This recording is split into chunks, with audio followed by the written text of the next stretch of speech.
Good morning student. आज हमने lesson करना है पार्ट नंबर 14 सहयोग।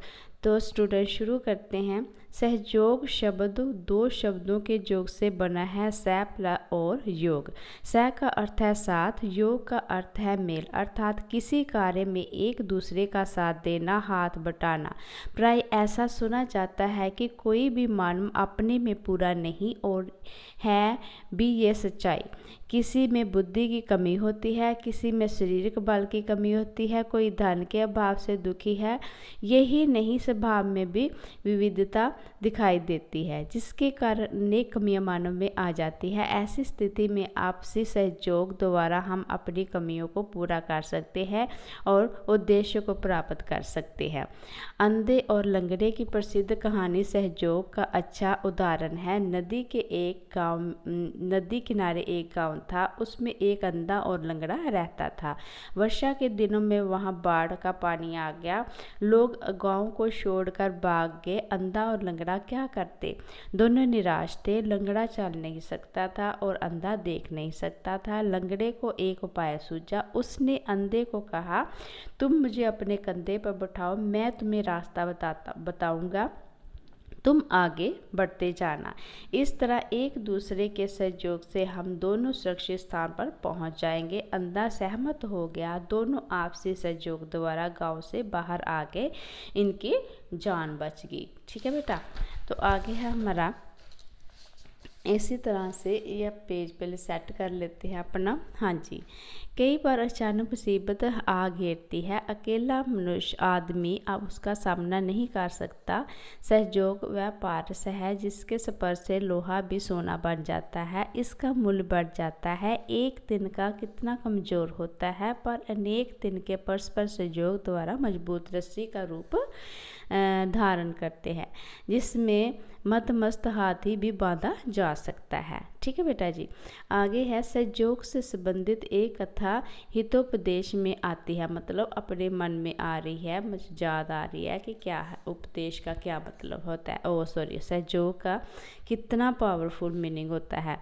आगे है, कपोतराज चित्रग्रीव कबूतरों के साथ आकाश में उड़ जा रहा था। जंगल में बिखरे हुए चावल कणों को देखकर कबूतर नीचे आ गए और शिकारी के जाल में फंस गए। उन पर मुसीबत आ पड़ी, मौत दिखाई देने लगी।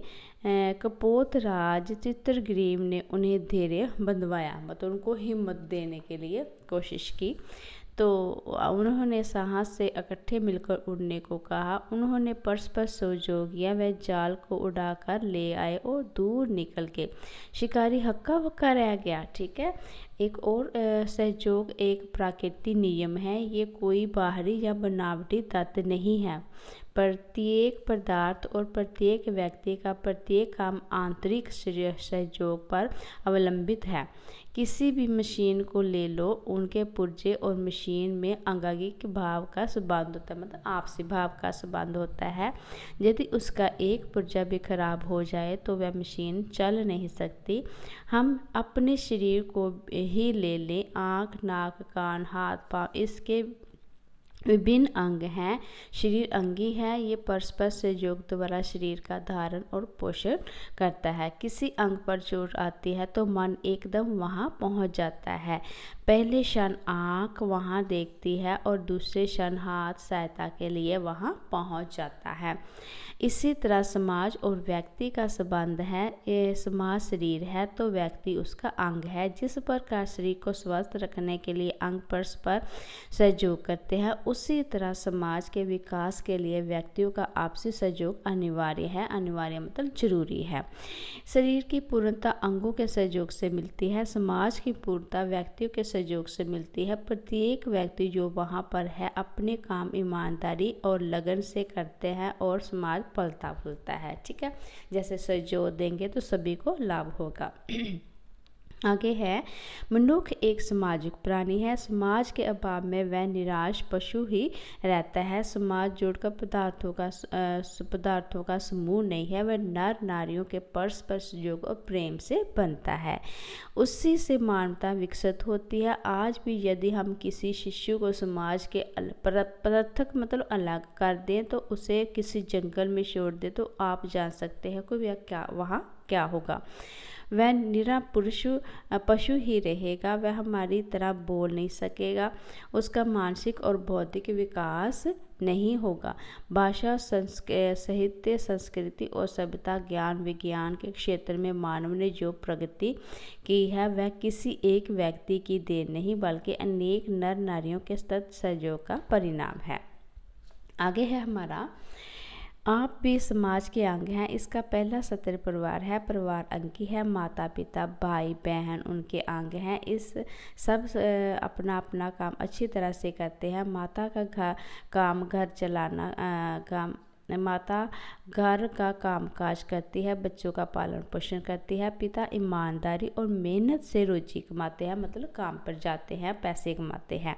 बच्चे माता पिता की आज्ञा का पालन करते हैं और अपना काम मन लगाकर करते हैं। घर में जब भी आवश्यकता पड़े, सब सदस्यों को एक दूसरे के काम में हाथ बटाना चाहिए। एक परिवार 5 सदस्य हैं। माता पिता, एक पुत्र जिसका नाम है मनजीत। ये हमें नई स्टोरी सुना रहे हैं।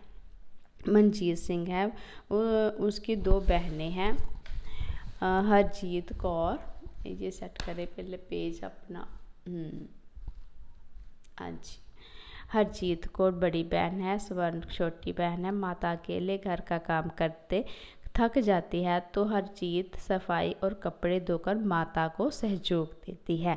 वह अपनी छोटी बहन स्वर्ण कौर की पढ़ाई का भी ध्यान रखती है। बाजार से कोई वस्तु मंगवानी पड़े तो मनजीत सिंह तुरंत लेने जाता है।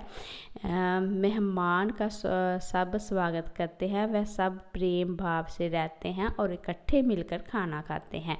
इसमें से कोई बीमार पड़ जाए तो सब परेशान हो जाते हैं, उनकी सेवा स्तुति करते हैं। इस प्रकार सहयोग करने से यह घर स्वर्ग तुल्य बन जाता है, मतलब स्वर्ग के समान बन जाता है।